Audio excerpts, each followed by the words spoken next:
Assalamualaikum warahmatullahi wabarakatuh. Bismillah, alhamdulillah, wassalatu wassalamu ala rasulillah wa ala alihi wa ashabihi wa mawala. Amma ba'da, wala hawla wala quwata illa billah. Para pemirsa yang budiman yang dimuliakan oleh Allah, Al-Imam Al-Ghazali di dalam kitab Kimia Us-Sa'adah mengatakan bahwa ada 4 karakter yang ada di dalam diri manusia. Yang pertama adalah beliau mengatakan sifatul bahari, yaitu sifat-sifat hewan ternak. Yang kedua ada sifatus sibab atau karakter dari hewan buas. Kemudian yang ketiga ada sifatus syayatin atau karakter setan. Kemudian yang keempat ada sifatul malaika. Apa makanan dan kesenangan dari sifatul bahaim? Kesenangan atau kepuasan dari sifatul bahaim itu diantaranya adalah suka makan, suka minum, suka tidur, suka hubungan seks. Jadi kalau orang mempunyai karakter yang dominan terhadap sifatul bahaim, maka yang menjadi orientasi di dalam hidupnya hanya sebatas makan, minum, tidur, dan berhubungan seks. Kemudian yang kedua ada sifatus sibah. Apa yang menjadi kepuasan dari sifatus sibah atau sifat hewan buas? Yang menjadi kesenangannya adalah dia suka menyerang, dia suka memukul orang, dia suka mungkin menghardik orang, semua orang ingin ditundukkan oleh dia. Maka kalau ada orang yang seperti ini, berarti ada karakter sibah atau karakter hewan buas yang dominan yang ada di dalam diri dia. Kemudian yang ketiga adalah sifatus syayati atau karakter setan. Karakter setan ini mempunyai kepuasan, yaitu dia suka merekayasa, kemudian suka mencelakakan orang, suka memfitnah orang, suka mengadu domba orang.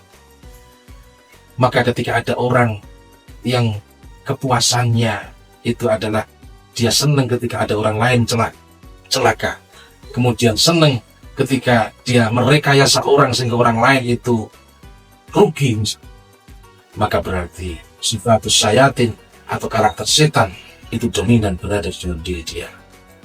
Kemudian yang terakhir adalah sifatul malaikat. Sifatul malaikat atau karakter malaikat, di sini Imam Ghazali mengatakan bahwa wa sa'adatul malaikati fi musyahadati jamalil hadratil rububiyah. Kepuasan atau kesenangan dari sifatul malaikat ini adalah ketika sudah bisa menyaksikan keindahan dari Allah yang Maha Kuasa. Kita tahu bahwa karakter malaikat ini adalah selalu tunduk dan taat terhadap apa yang diperintahkan oleh Allah. Jadi orang yang sudah dominan memiliki sifat malaikat berada di dalam diri dia, maka dia akan selalu berusaha untuk bagaimana dia selalu menjalankan apa yang diperintahkan oleh Allah dan menjauhi apa yang dilarang oleh Allah dengan ketulusan jiwa, dengan kesenangan jiwa, dengan keikhlasan jiwa, sehingga dia memandang bahwa apa yang dilakukan, apa yang dia jauhi, itu semua adalah demi untuk menggapai, untuk sampai kepada Allah, untuk bisa menyaksikan keindahan-keindahan Allah Subhanahu wa Ta'ala. Para pemirsa yang budiman, mari kita renungkan di antara keempat sifat ini mana yang sekarang ini lagi dominan berada dalam diri kita. Apakah sifatul bahaim? Apakah sifatus sibah? Apakah sifatus syayatin? Ataukah sifatul malaika?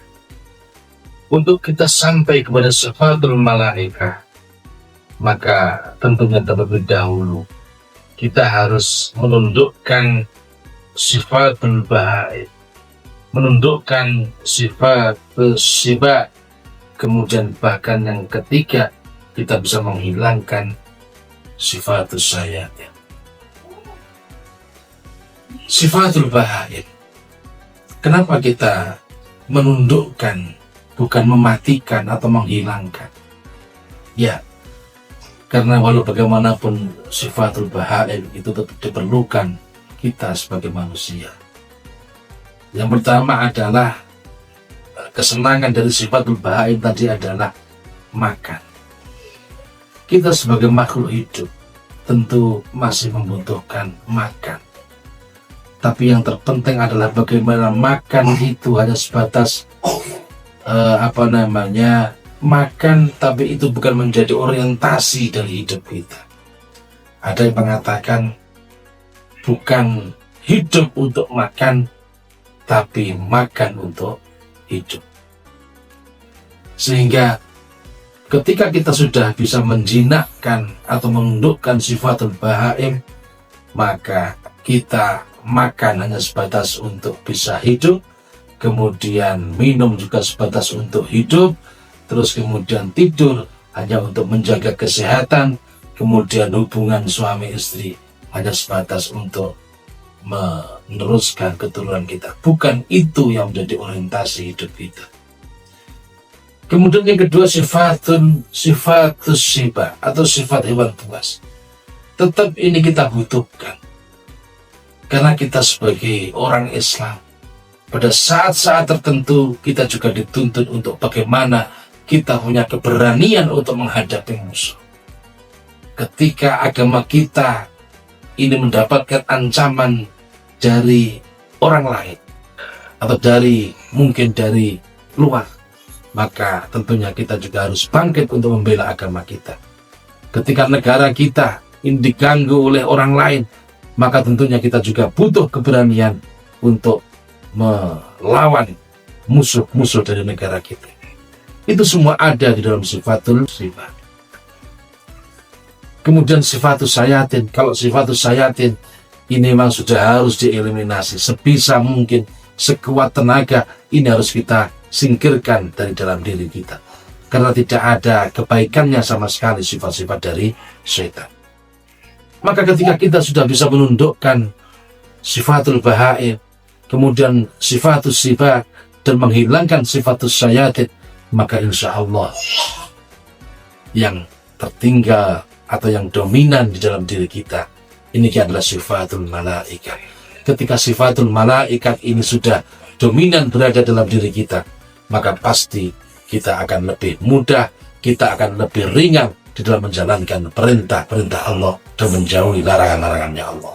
Para pemirsa yang budiman, di momentum Ramadan ini, apalagi ini sudah menjelang akhir dari Ramadan, marilah kita introspeksi diri kita. Sudahkah tujuan dari puasa Ramadan yang kita lakukan mulai dari awal sampai hari ini sudah bisa tercapai, yaitu mengendalikan dari sifat-sifat yang jelek-jelek tadi?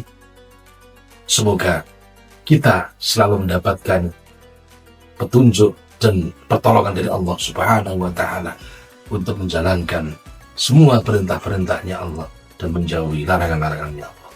Kurang lebihnya mohon maaf. Assalamualaikum warahmatullahi wabarakatuh.